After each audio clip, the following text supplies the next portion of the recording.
Hello, writers, and welcome back to Spooky Writes, your channel all about writing. I'm your host, who is secretly a ghost, Kamal Onor. You ever come to a point where you feel like you run out of ideas, where you just don't know what's going to happen next? You want to write, but you're all tapped out for ideas. Well, today I'm giving you advice on how to never run out of ideas. So make sure you hit that like and subscribe button down below, and let's head into the storm.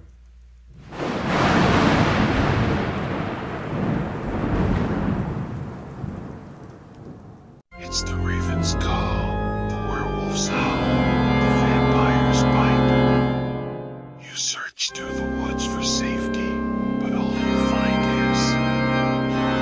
Okay, rights.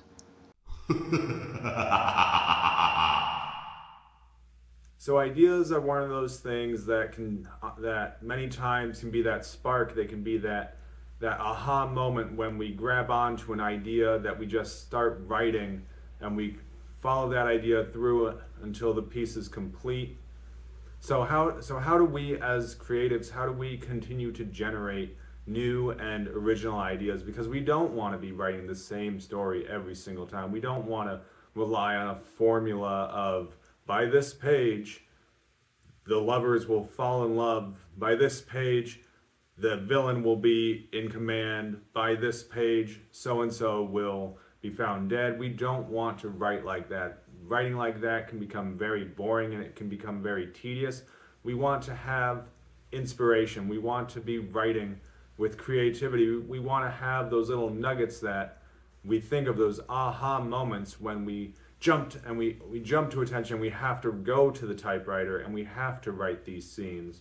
With that said, though, you don't want to be sitting around waiting for inspiration to write. You want to be writing as much and as often as you possibly can. And so a great way to do this is to make sure that you are constantly generating new ideas.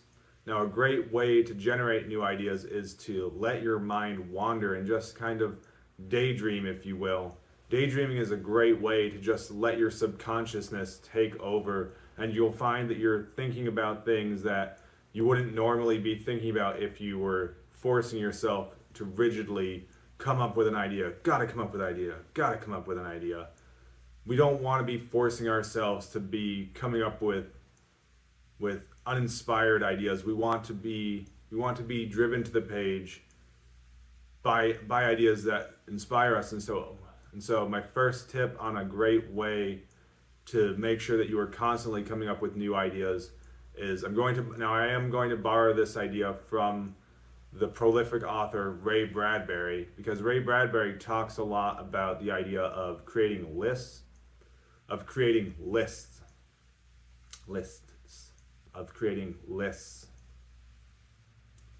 not lisps, but lists. Now it's just so pronounced. I don't know if I can even say the word correctly anymore. Lists.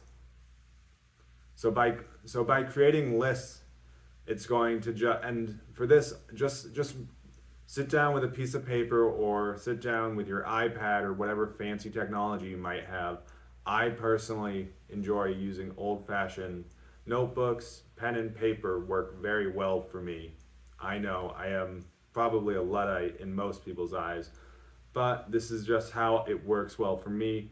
And if I'm brainstorming ideas, I'm just going to write down random words. I'm going to write down a list of random things that pop into mind. So, for example, I might write mountain. I might write the mountain. I might write aeroplane, the road, the lamppost, the toaster.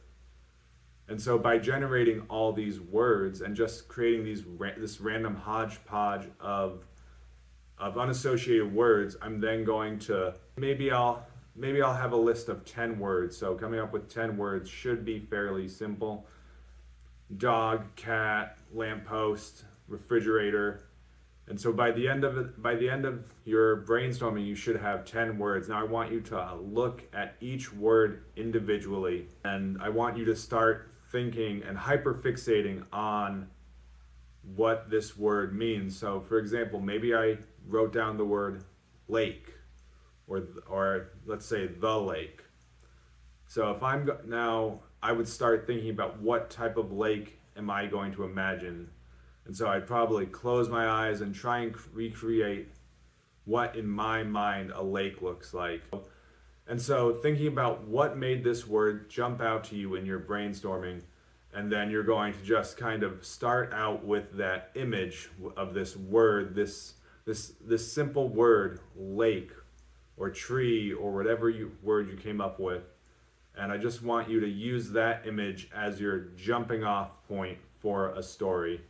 And you might not have a story at the start. You might not have characters. You might not have any idea of the lake. What does that mean? That's so open-ended.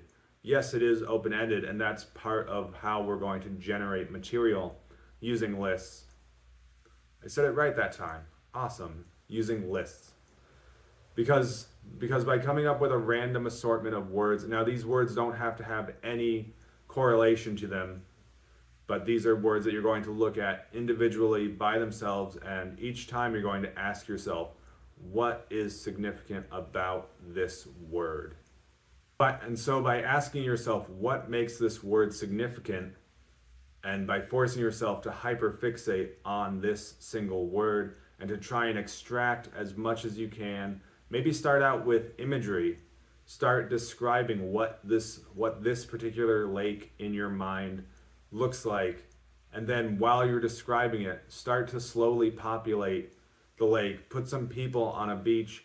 Maybe there's a girl building a sandcastle. Maybe there are children playing in the water, and then you back up a little bit and you see that there's a family there. And maybe it's a family that has come to this lake for one reason or another. And at this point, we're already starting to see the threads and the inklings of what could potentially become a story. What brought the people to this lake? Are they there to celebrate something? Are they there because they're sad? And so just asking yourself questions and hyperfixating on a word. Again, using lists is a great way to generate material and to make sure that you're never out of ideas. To make sure that you can just you can pick any random word and then just continue to ask yourself, what makes this word significant? Why did I choose this word in my brainstorming? What stood out to me about this word? Another example might be, you might write down the fly. Well, what makes this fly so important that it deserves to have a story written about it? Maybe it's about a story about a man or a woman who woke up and found out that they had been turned into a fly in the middle of the night. Maybe it's a story about a fly's adventure, or maybe it's all a metaphor for a human's life, for the life cycle of someone who lives for a day, and it's titled The Fly. And so by using words, it's going to help you constantly be able to generate new material, because we're not thinking about, I have to have a fully realized concept. I have to have a fully fleshed out idea. You can start with just a word. And so with that, keep it spooky. And of course, here's your writing prompt for sticking all the way through the video. I ran to the typewriter, fighting off blank. So set your timer and start writing. Thank you so much.